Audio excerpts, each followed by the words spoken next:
భూకంపాలకు ప్రధాన కారణం సముద్రం. ఆయన భూమిని నీళ్ల మీద పరిచాడు. ఆయన సముద్రముల మీద దానికి పునాది వేసెను. ప్రవాహ జలముల మీద భూమిని స్థిరపరిచాడు. సముద్రముల యందు మహాసముద్రముల యందు తుఫాను పుట్టగా అది దాని తరంగములను పైకెత్తును.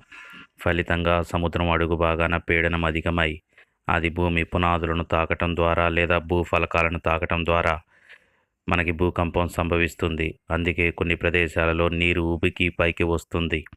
భూఫలకాలు కదలటానికి కారణం నీటి ఒత్తిడే.